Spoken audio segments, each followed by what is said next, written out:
Phillida Lloyd is doing a fantastic job. Some people would say first-time director. She's not a first-time director at all. She's directed a lot of great stage work. In the theatre, things begin rather calmly and escalate to that very high stress level as you're about to open a show. This felt like a traumatic opening night of a theatre play every single day for 80 days. That stress was horrible. The thing about Phillida is that she really has cojones is the only word that I can think of. This is so complicated. Huge cast, different locations, special effects. And I've seen many, many men brought to their knees by things that she just says, well, that's not a problem. You know, she just goes right straight through it. Doesn't seem to be exactly calming down, does it? No, it's not. No, and it won't. I don't know if she cries all night when she gets home, but on the set, she never gets upset. There's no drama around her. It's always just slowly and methodically working her way towards what she wants, and she doesn't give up until she gets it. It seemed right to collaborate with Phillida. We kind of know each other's strengths and weaknesses. You completely trust that she has thought absolutely every moment through. So when I say action, you kind of run to halfway to the rock and stop and speak. And Amanda's by then at the rock and she turns around. So just as an experiment, action.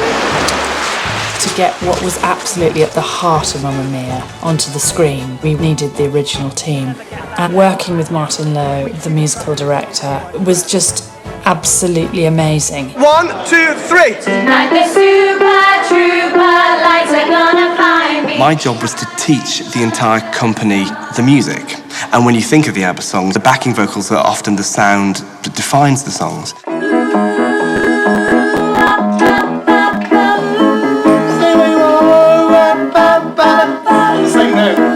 So I taught all the ensemble the backing vocals. I worked with all the principals on the lead vocals. Don't be hanging on to them. Yeah. Because everything is new. And everything is you.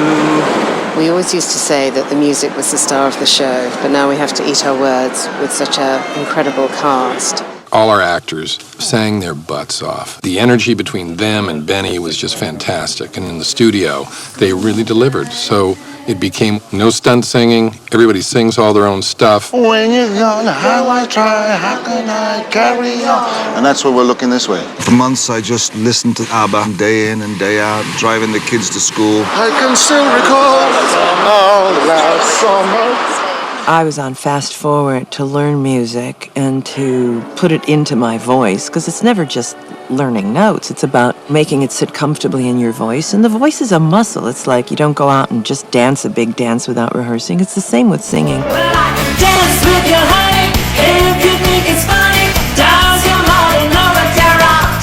Well, I think what was great for the music department was that everybody supported Benny in his desire that the actors should sing and do their own singing. Absolutely wonderful. Let's do one more when you stand there with that energy.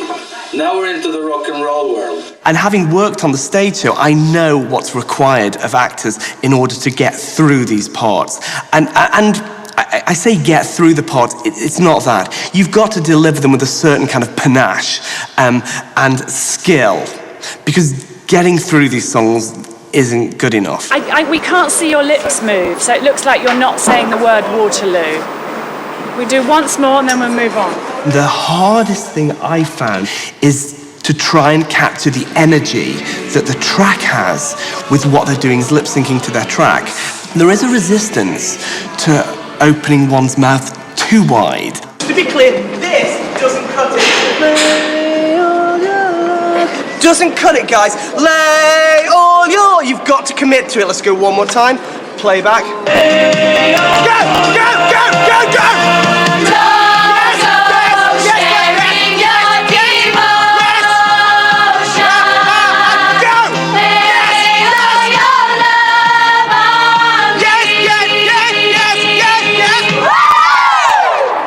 I try and encourage actors to be brave, But it's scary for them. It's really scary because they're very exposed.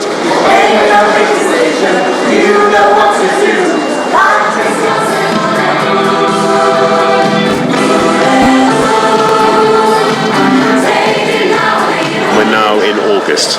We started workshopping this number in January. Here we go. 5, 6, 7, go. 1, 2, 3, 4.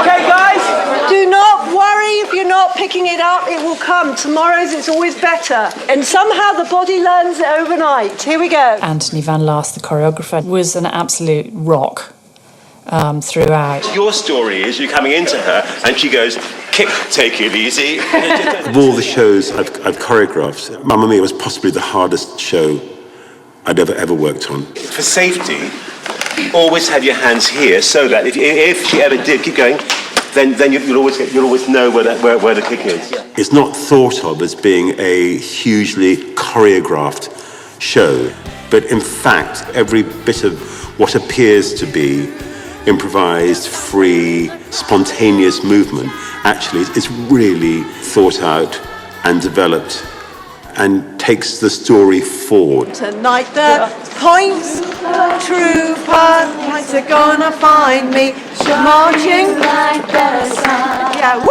Aren't they good? Yeah, stop. After that, some of you can still leave your hands up on the marching so all the hands just don't drop down. Right, same again, please. Tonight the super trooper, shining like the sun, smiling, having fun, feeling like a number one. A lot of stage musicals have really struggled to find a reason, I think, to be on the screen. You know, musicals that are set in theatres or set in offices. But for us, we were already on a beautiful island. The feeling was that it might all be done in Greece, but when you start looking at weather conditions and the fact we had quite a few large dance numbers, we decided that we would build a taverna set on stage. So we're in the 007 stage, which is the biggest stage in Europe, certainly. Maria Djurkovic, who was our production designer, is another personality whose stamp on this is going to be remarkable. What we're saying is there's this complex of buildings on top of a hill, and everything on top of that hill you see here in the studio, and everything at the bottom of the hill is in Greece. We did shoot some numbers in Greece. Winner Takes It All, Does Your Mother Know, Lay All Your Love. Here we're up on the main terrace. All these buildings have interiors and exteriors to them. The kitchen in the basement, and the boys who work here live upstairs. And then there's something that we call the old goat house, where it's kind of garagey space. I don't want to seem ungrateful for the scenic tour, but might I be shown my room now? Well, don't hold your breath, Harry, but I think this is your room. On a stage, you're creating much more of a fantasy. On a film, you're actually creating a world that has to be utterly believable and credible. All the vegetation is real, the olive trees, which are alive and watered daily, and special grow lights come down at night to keep the trees alive. It was a bit of a sort of Shangri-La, magic castle on top of a hill. But the finishes and everything that Maria did were so real. In the end, I think it gave us both something real and something quite heightened.